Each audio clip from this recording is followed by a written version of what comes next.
वो मुजफ्फर शाह को ना हम क्लोज सर्कल में उसके यार दोस्त कहते हैं, मुझे क्यों क्यों, इसको घर में भी यही कहते हैं, क्यों क्यों करता रहता है, बेसलेस।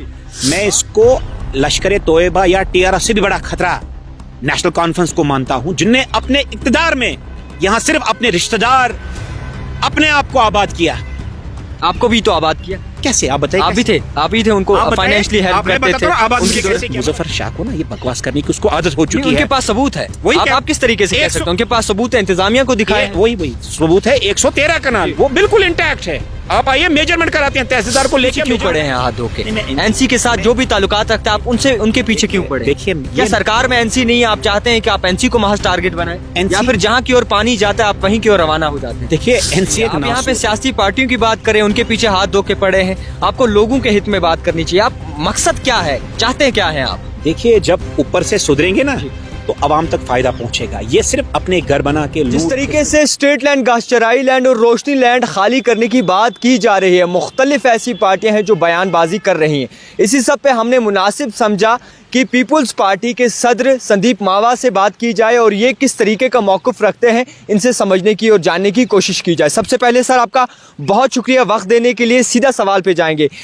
अभी तक इतनी बयानबाजी हुई, अभी तक जो है लैंड इंक्रोचमेंट के हवाले से तमाम पार्टियों ने अपने मौक़िफ़ रखे। आप कहाँ हैं? आप क्यों नहीं बोल रहे? आप इस पे अपना मौक़िफ़ क्यों नहीं रख रहे? क्या आप सरकार के साथ हैं? देखिए, जो यहाँ बड़ी शाख्स है जी, जो एक लैंड माफिया है, उस पर कार्रवाई होनी चाहिए और बिल्कुल होनी चाहिए, क्योंकि पूरा अवाम, जम्मू कश्मीर का अवाम चाहता है। दूसरा जो आप कहते हैं, हम देखो कुछ जो काम करना होता है बिहाइंड द सीन, सब पब्लिक में नहीं किया जाता है। हम सरकार के साथ लगे हैं। मैं अभी दिल्ली से कल ही आया हूँ। हम समझा रहे हैं कि जो आम लोग हैं उनको ना सताया जाए, जो मजबूरी में एक छोटा सा प्लॉट 5 मरला 10 मरला का किया उसको मत सताया जाए। तो हम उस नेगोशिएशन में लगे हैं और बहुत हद तक हम कामयाब भी हो चुके हैं। गरीब को ना सताया जाए, हम उसके साथ नहीं हैं। तो आप बोल क्यों नहीं रहे? कैमरा के सामने क्यों नहीं आ रहे? बिल्कुल कैमरा के सामने आपको कह रहा हूँ कि अभी कह रहे हैं, मगर अभी तक नहीं आए थे। देखिए, मैं वही कह रहा हूँ। हमने एलजी साहब को दिल्ली में होम मिनिस्ट्री में भी बात की कि मेहरबानी करके कश्मीर में बहुत सालों के बाद अमन देखने को मिल रहा है, जो कंटिन्यूसली 2019 के बाद चल रहा है, तो उसको बिगाड़ा ना जाए। कोई ब्यूरोक्रेट ऐसी एडवाइस करे जो पब्लिक के लिए ठीक ना हो, पब्लिक सेंटिमेंट के लिए ठीक ना हो, हम उसके साथ नहीं है। और उसी सिलसिले में हमने कन्विंस करने की कोशिश की दिल्ली को, और बहुत हद तक आप, मुझे लगता है आज इसी हफ्ते किसी भी वक्त ये ऑर्डर आ सकता है जहां सरकार जो छोटे प्लॉट्स हैं इलीगली जो ऑक्यूपाई किया गया है 9-10 मरला 5 मरला, उनको बख्शा जाए, और बख्शा भी बिल्कुल ना जाए, मिनिमल फीस लेके उसको रेगुलराइज करके, ताकि आने वाली हुकूमतें कल को उसको क्यों ना बख्शा जाए। जो काफ़ी 50 साल से 60 साल से एक जगह पे रह रहे हैं, जिनके पास 10 मरले या 15 मरले, उनको क्यों ना बख्शा जाए? उनसे क्यों फीस ली जाए? देखिए, इलीगैलिटी होती है। आप क्या चाहते हैं? सड़कों पे सोएं, जितने भी कश्मीरी हैं वो सड़कों पे सोएं? मैं ऐसा नहीं चाहता हूँ। मैं चाहता हूँ अगर किसी से गलती हुई है उसको लीगलाइज करने का तरीका होता है। ये थोड़ी कोई डिक्टेटरशिप है कि ये कर दो और वो कर दो। It is a democratic setup. एक ऑर्गेनाइज सेटअप में कुछ तरीके होते हैं, क्योंकि ब्यूरोक्रेटिक रूल्स होते हैं, कुछ सेट ऑफ प्रिंसिपल्स फॉलो करने होते हैं। तो उस कारण अगर वो लीगलाइज होने के लिए, उसके लिए कुछ तरीके हैं। अगर मैं तो रिक्वेस्ट करूंगा कि सरकार बिल्कुल चार्ज न करे, एटलीस्ट 5, 10, 15 मरले तक। उसके बाद जो लैंड ग्रैबर्स हैं, जो शार्क्स हैं, जिनकी आदतें बनी हैं, आपकी नजरों में कौन है? बड़े बड़े सियासतदान जो यहाँ की डायनास्टिक पॉलिटिक्स के करता धरता थे, फारूक अब्दुल्ला, उन्हीं के फर्जंद, उन्हीं के रिश्तेदार। वही तो हम बार बार कह रहे हैं कि मिलिटेंसी उनको सूट करती है, आतंकवाद उनको सूट करता है, क्योंकि ये लूट खसूट गबन लैंड माफिया यहाँ चलाते हैं, और टैक्टफुल इन्हीं के रिश्तेदार। आप देखो जो भी बड़े बड़े नाम, कल नीडोज का नाम आया जी। अगर आपको पहले क्लियर समझो बातों को, क्योंकि कल जो ये इसको जो मुजफ्फर शाह ने कल इतनी बड़ी भाषणबाजी थी ना, बेसलेस, इसको हम क्लोज सबूत है। मैं वही कह रहा ना, इसको मुजफ्फर शाह को ना हम क्लोज सर्कल में उसके यार दोस्त कहते हैं, मुझे क्यों क्यों, इसको घर में भी यही कहते हैं, क्यों क्यों करता रहता है, बेसलेस बात है। खुद इसने कहा 1835 में महाराजा ने इसको जमीन दी, बिल्कुल सही। माइकल एडम नीडो था, आर्किटेक्ट था, वो क्रोएशिया से आया था। उसका बेटा माइकल हैरी नीडो, उसने गुजर लड़की से शादी की, मीर जहान। उसके बाद ये शेखुल्ला की कैसी ये बनी आर्की, जो मीर जहान के 4 बच्चे हुए, माइकल हैरी नीडो और एक बेटी हुई जो मीर अकबर जहां, जो शेखुल्ला की मिसेस थी। तो इसमें भी देखो, अगर ये खुद कहता 1835 में लीज हुई, लीज कितनी देर होती है? 40 साल और 19 साल। 40 साल तक एक लीज होती है, उसको एक्सटेंड किया जाता है और 40 साल, और फिर लास्ट 19 साल। दैट मीन्स टोटल लीज किसी भी मतलब जम्मू कश्मीर की हम पहले बात करें 99 ईयर्स होती है। अगर 1835 में लीज हुई, ये एक्सपायर होती 1934 में। और कितनी लीज हुई थी? टोटल 113 कनाल। 113 कनाल भी वो भी कौन सी है? नजूल लैंड है जी।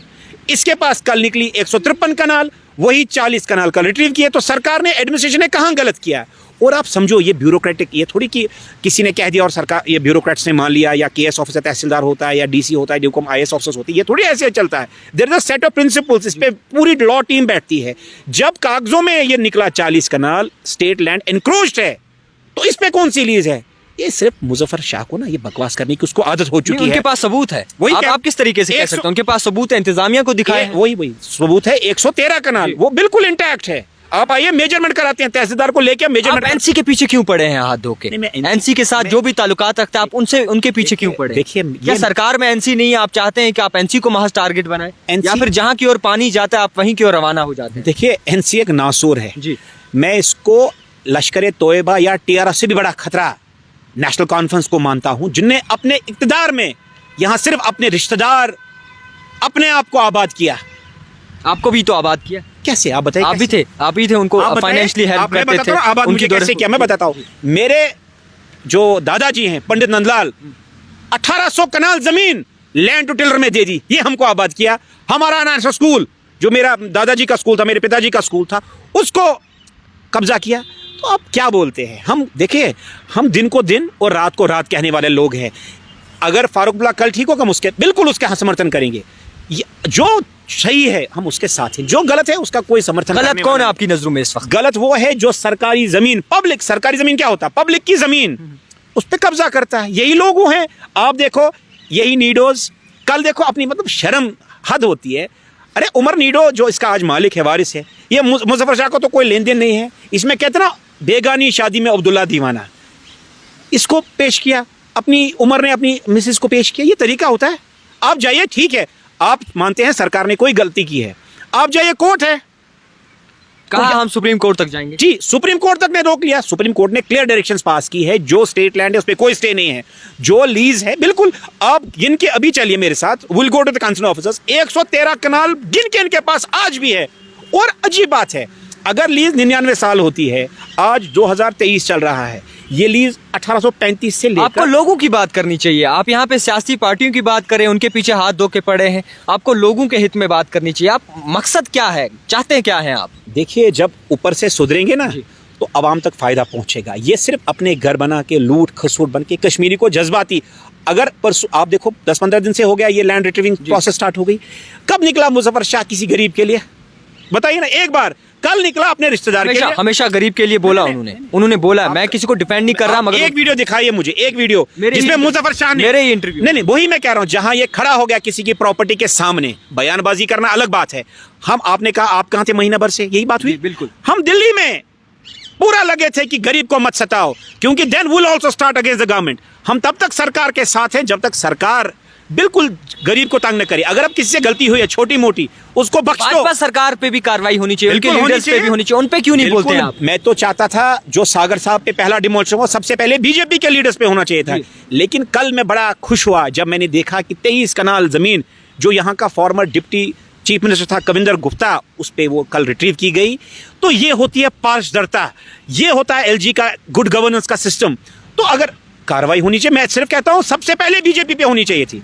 सागर से स्टार्ट हुई, now it has reached BJP. That means the policy of government is clear.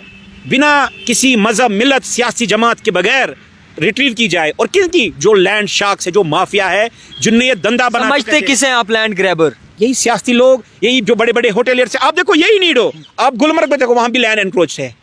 इनकी जितनी जमीन है लीज है, बिल्कुल रखिए। जबकि वो लीज भी आज 200 साल होने को है। वो कैसे अलाइव है, that is a matter of dispute, वो हम देख लेंगे। But question is, lease land पकड़िए, इनका पेट ही नहीं भरता है। उसके बाद सरकारी जमीनें खाते और बेशर्मों की तरह मीडिया में आते हैं, भड़काते हैं लोगों को। मैं आपके माध्यम के थ्रू आवाम से अपील करता हूं और आश्वासन देता हूं कि 5-10 कनाल, 5-10 मरले वाले को सताया नहीं जाएगा, ऑन रिकॉर्ड। अगर ऐसा होता, will start a public movement, I will start that. ये तो आप बाकियों की बोली बोल रहे हैं ना। ये तो सुनील शर्मा ने भी कल बड़ा बयान दिया, हमने ही एक्सक्लूसिव इंटरव्यू किया। आप वही बोली बोल रहे हैं। देखिए कि मैं किसी की बोली नहीं बोलता हूं। हम अपनी बोली बोलते हैं, हम अपनी जमात की जो हमारी पॉलिसी है। क्या आपको हमारे किसी ने लिए एनसी के पीछे लगाया है कि आप एनसी की तहकीकात कीजिए, उनका बायोडाटा निकालिए, उनके पास कितनी ज़मीन है, आपको उसी काम पे लगाया है? देखिए, सरकार जो होती है ना, इनका सीआईडी तंत्र इतना एफिशिएंट होता है, इनको सब पता होता है, उनको ये भी पता मेरे पास क्या लीगल और इलीगल है, दे नो एवरीथिंग, सो उनको सिखाने की जरूरत नहीं है। लेकिन अब ये क्या होता है कि पब्लिकली पता होना चाहिए। आप देखिए, मैं साल भर से कह रहा था कि ये माफिया चला रहे हैं, आज साल के बाद मेरा स्टैंड विंडिकेट हो गया कि हम सच बोलते हैं। ये सिर्फ बेमानी की राजनीतियां चलाते हैं। अगर आप हिस्ट्री देखो, शेख अब्दुल्ला टीचर था, अगर उसकी पूरी उम्र भर की कमाई देखी जाए, अभी 40 कनाल इनका रिट्रीव किया गया गांधरबल में, और 80 कनाल है गुलमर्ग में इनका है। तो लूट खसूट, ये तो स्टेट की बात। फिर मैं बैंगलोर तक पहुंच जाऊंगा तो बोलोगे आप पीछे पड़ गए, तो करने दो। लेकिन मैं आपके माध्यम के थ्रू, द टाइप राइटर और जावेद खान के थ्रू सरकार को ये वार्न करता हूं कि गरीब को ना सताया जाए। जो दिल्ली में बात हुई, जो यहाँ एलजी साहब के ऑफिस में बात हुई, उस पर पब्लिक जो यहाँ हुक्मरान बैठे हैं बिल्कुल उस पर अमल करे, गरीब को ना सताए। अगर उसको they should start a process of legalising, जिनका मिनिमम और एक मकान जहां बना, अगर उससे किसी ने 10 मकान बनाया तो कार्रवाई 9 पे होनी चाहिए, इलीगल पे। लीगल अगर किसी से थोड़ी गलती हो गई, माफ करना ही बेहतर होता है। और मेच्योरिटी इसी को कहते हैं कि गरीब को बख्शा जाए। आप भी तो भड़का रहे हैं, आप भी तो लोगों को भड़का रहे हैं, आप ये इख्तलाफात पैदा करने की कोशिश कर रहे हैं एनसी को लेकर, लोगों को लेकर एनसी के खिलाफ बोलते हैं, महज सिर्फ एनसी के ही खिलाफ बोलते हैं, पहले दिन से, अव्वल दिन से अभी तक। आप भी तो भड़काऊ काम करते हैं। मैं देखिए, मैं उन शख्स को पकड़ता हूं जिनने कश्मीरियों का इस्तेसाल किया है, पीएस से इनके, रिगिंग 1987 में इनकी, चोरिया चकारी इनकी, जो सेक्स माफिया इनका। अब मेरे से मुंह खुलवाओगे फिर बोलते आप बोलते हैं किसके खिलाफ और बात को, ये पीडीपी का दफ्तर है, इनकी भी चोरियां बता रहा हूं। आईएएस ऑफिसर जो गलतियां करते, जो सिस्टम पे नासूर लाते, उनको एक्सपोज करता हूं। आपका मकसद क्या है? मकसद है करप्शन फ्री सोसाइटी बने और गुड गवर्नेंस। जो मेरे कश्मीरी को 32 साल 33 साल से सताया गया, उसको मरहम मिले। ये फीलिंग टच नहीं, जेन्युइनली जो कमजोर है उसको एम्पावर किया जाए, इस कोशिश में लगे हैं। और वो कैसे होगा? जब हम टॉप को अटैक करेंगे। अगर गरीब को तो सब लोग पकड़ते हैं, अमीर को कितने लोग पकड़े हैं? ये पहली बार ये सरकार है। मैं एलजी को सल्यूट करता हूं कि इतने गट्स है, steel, he is a man with steel guts, कि जो शाख्स हैं जिनको आज तक आज़ादी से लेकर आज तक नहीं सताया गया, पकड़ा गया, उनकी सब चोरियां बेनकाब हो रही हैं। आज वो रोड पे निकल रहे हैं, किस लिए? हमारी इलीगलिटी को लीगल करो। Is that possible? हम सलाम करते हैं एलजी गवर्नमेंट को, एडमिनिस्ट्रेशन को, और पूरा समर्थन है हमारी एडमिनिस्ट्रेशन को, एज फार एज जब तक वो गरीब को न सताए। अगर गरीब का कोई भी ऐसा वीडियो वायरल होता है या फिर गरीब पे कार्रवाई और जेसीबी चलाई, बुलडोजर उनके मकान पे चलाई जाती है, तो संदीप मावा क्या करेंगे? सीधा सवाल है। देखिए, मैं आपको क्लियर बातें कहता हूँ। अगर कोई हैबिचुअल एनक्रोचर है, हम उसके साथ नहीं है। कोई जेन्युइन मजबूरी के तहत अगर 4-5-10 मरले किसी के पास आ गए, या गलती से ले लिया, या पुश्तैनी जनरेशन पास हो गया है, उस पर हम will see that land is legalised. और मैं सरकार को भी, एडमिनिस्ट्रेशन को भी, श्रीनगर एडमिनिस्ट्रेशन को भी, बाकी पूरे कश्मीर डिवीजन के एडमिनिस्ट्रेशन को रिक्वेस्ट करूंगा कि गरीब को मत सताइए।